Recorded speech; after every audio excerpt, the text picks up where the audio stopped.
मुख्तार का इतिहास मिटने वाला है। आज भी गरीबों के दिल में मुख्तार वो स्थान है जैसे किसी देवता का स्थान हो।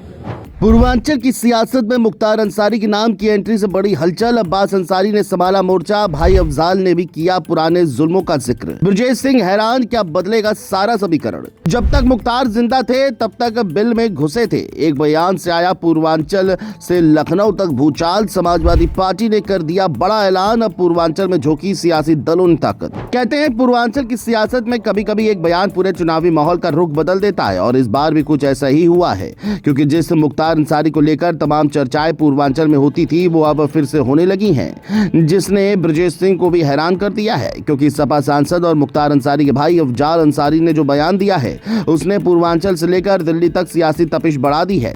उन्होंने मुख्तार अंसारी का जिक्र करते हुए कहा कि जब तक मुख्तार जिंदा थे तब तक सब बिल में थे, आज शंकराचार्य बनकर घूम रहे हैं। इस बयान के बाद राजनीतिक गलियारों में नई चर्चा शुरू हो गई है। जानकार इसे पूर्वांचल की राजनीति में सपा की मौजूदगी का मजबूत संदेश मानकर भी देख रहे हैं। सिर्फ यही नहीं, अफजाल अंसारी ने अब्बास अंसारी के लिए जो कहा है वो आपको भी हैरान कर देगा, जिसके बारे में आपको सब इस वीडियो में बताते हैं। दरअसल अफजाल अंसारी ने अपने भाषण में सिर्फ मुख्तार अंसारी को याद नहीं किया, बल्कि उनकी पूरी राजनीतिक विरासत को भी सामने रखा। उन्होंने कहा कि मुख्तार को जनता ने 5 बार जिताया, जेल में रहने के बावजूद लोगों का भरोसा उनके साथ बना रहा। उन्होंने ये भी आरोप लगाया कि जेल में उनके भाई के साथ गलत व्यवहार हुआ और उनकी मौत को लेकर भी गंभीर सवाल उठाए। साथ ही उन्होंने दावा किया कि मुख्तार ने हजारों गरीब परिवारों की मदद की और लोग आज भी उन्हें नहीं भूले हैं। सिर्फ यही नहीं, अफजाल अंसारी ने अपने भतीजे अब्बास अंसारी को सिर्फ एक विधायक के तौर पर नहीं बल्कि एक खिलाड़ी और संघर्ष करने वाले चेहरे के रूप में पेश करने की कोशिश की। उन्होंने कहा कि अगर अब्बास के साथ बेईमानी नहीं हुई होती तो वह भारत के लिए ओलंपिक पदक जीत सकते थे। उन्होंने यह भी कहा कि अब्बास ने मुश्किल हालात में भी हार नहीं मानी।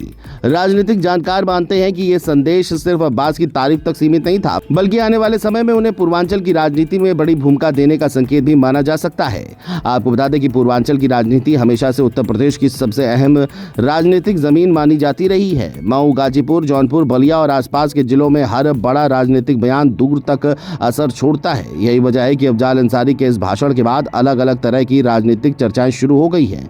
जानकारों का मानना है कि समाजवादी पार्टी आने वाले चुनावों से पहले अपने पुराने सामाजिक आधार को फिर मजबूत करने की कोशिश कर सकती है।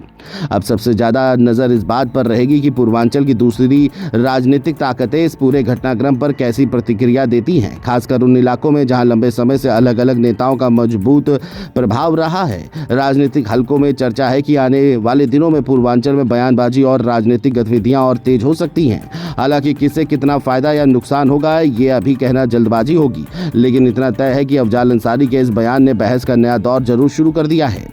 अब 2027 के विधानसभा चुनाव भले अभी कुछ दूर हों, लेकिन उत्तर प्रदेश की राजनीति में उनकी आहट साफ सुनाई देने लगी है। हर बड़ा बयान, हर राजनीतिक कार्यक्रम और हर क्षेत्रीय संदेश को चुनावी नजरिए से भी देखा जा रहा है।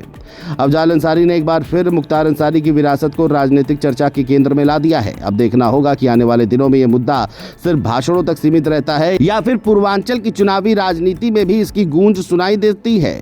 फिलहाल इतना तय है कि पूर्वांचल की सियासत में एक नई बहस शुरू हो चुकी है और इस बहस पर पूरे उत्तर प्रदेश की नजर बनी हुई है।